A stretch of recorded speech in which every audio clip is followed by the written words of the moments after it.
জানিয়ে দিব এই মুহূর্তে আমাদের হাতে এসেছে গুরুত্বপূর্ণ আপডেট আন্তর্জাতিক সংবাদের শিরোনাম। শুরুতেই থাকছে যা লাগে দেব, ভারতকে পঞ্চম প্রজন্মের যুদ্ধবিমান প্রযুক্তি দিতে চায় এবারে রাশিয়া। আরও জানাবো ইসরায়েলিদের হামলায় শিশুসহ প্রাণ হারালো 6 ফিলিস্তিনি। এদিকে ভারতের কাছে জ্যাভলিন ক্ষেপণাস্ত্র, স্মার্ট গোলা বিক্রি করবে এবারে যুক্তরাষ্ট্র। আরও জানাবো ওয়াশিংটনে ট্রাম্পের সেনা মোতায়েন স্থগিতের নির্দেশ আদালতের।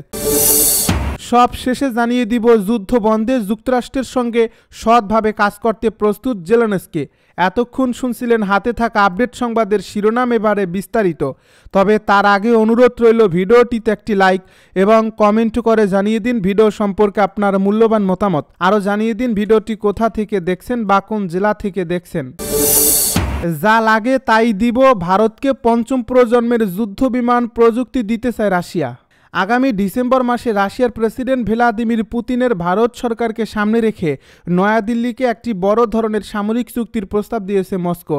এর মধ্যে রয়েছে ভারতের বিমান বাহিনীর শক্তি বাড়াতে নতুন পঞ্চম প্রজন্মের Su-57 স্টিল যুদ্ধবিমান প্রযুক্তি পুরোপুরি অবাধে হস্তান্তরের প্রস্তাব। রাশিয়ার সরকারি মালিকানাধীন প্রতিরক্ষা সংস্থা রোস্টেকের প্রধান নির্বাহী কর্মকর্তা সের্গেই সেমঝভ বলেছেন, প্রস্তাব অনুযায়ী প্রাথমিকভাবে রাশিয়ার তৈরি Su-57 যুদ্ধবিমান ভারতকে সরবরাহ করা হবে। এরপর ধাপে ধাপে এই অত্যাধুনিক বিমান ভারতের মাটিতে তৈরি করার প্রযুক্তি সহায়তা দেবে রাশিয়া।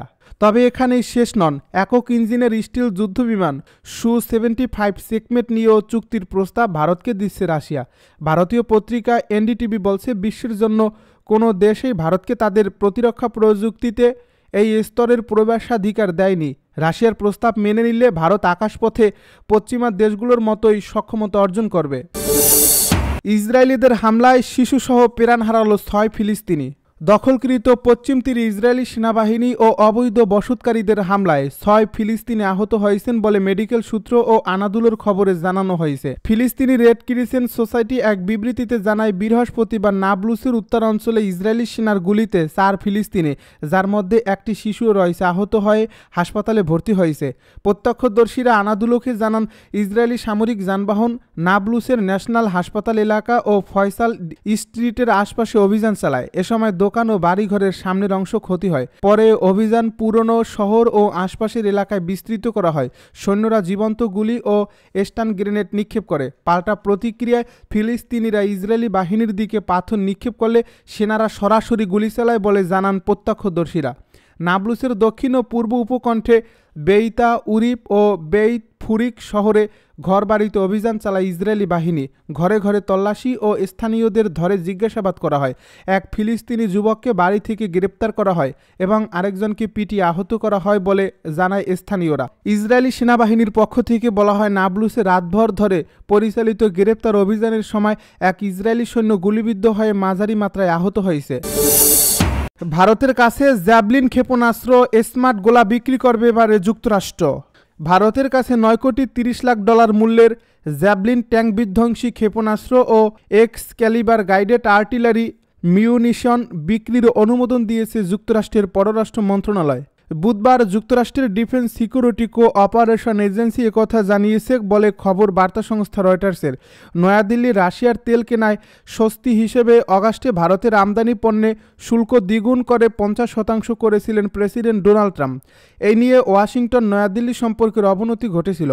তারপর থেকে ওয়াশিংটনের ফরেন মিলিটারি সেলস কর্মসূচির অধীনে ভারত প্রথমবারের মতো মার্কিন প্রতিরক্ষা সরঞ্জাম ক্রয় করছে।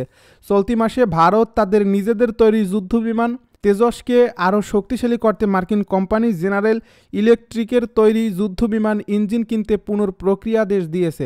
এক বিবৃতিতে ডিএসসিএ বলছে, এই প্রস্তাবিত বিক্রয় যুক্তরাষ্ট্র ভারতের কৌশলগত সম্পর্ককে শক্তিশালী করতে সাহায্য করবে এবং এক গুরুত্বপূর্ণ প্রতিরক্ষা অংশীদারদের নিরাপত্তারও উন্নয়ন ঘটিয়ে যুক্তরাষ্ট্রের বৈশ্বিক নীতি ও জাতীয় নিরাপত্তার লক্ষ্যকে সমর্থন যোগাবে।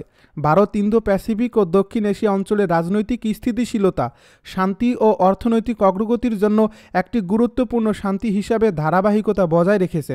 ভারত সরকার 216টি এক্সক্যালিবার ট্যাকটিক্যাল গোলা ও জ্যাভলিন সিস্টেমের 100টি ইউনিট বিক্রির জন্য অনুরোধ জানিয়েছে বলে ডিএসসিএ জানিয়েছে। ভারত ইতিমধ্যেই তাদের M777 হাউটজার কামানে এক্স ক্যালিবার আর্টিলারি গোলা ব্যবহার করছে।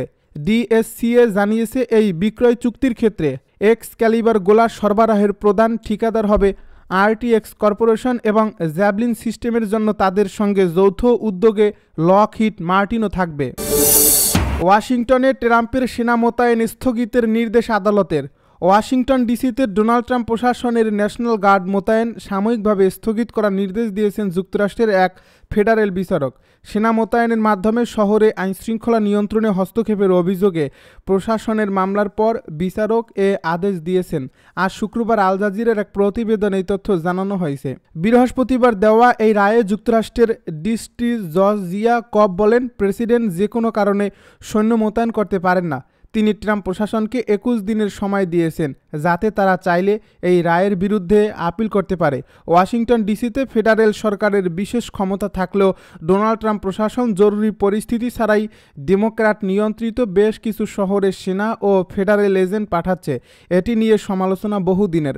লস অ্যাঞ্জেলস, পোর্টল্যান্ড ও শিকাগোর মতো শহরেও ট্রাম্পের এই মোতায়েনকে স্থানীয় কর্তৃপক্ষ ও অধিকার সংগঠনগুলো বৈষম্য, আগ্রাসী অভিযান ও মানবাধিকার লঙ্ঘনের অভিযোগ এনে নিন্দা জানিয়েছে।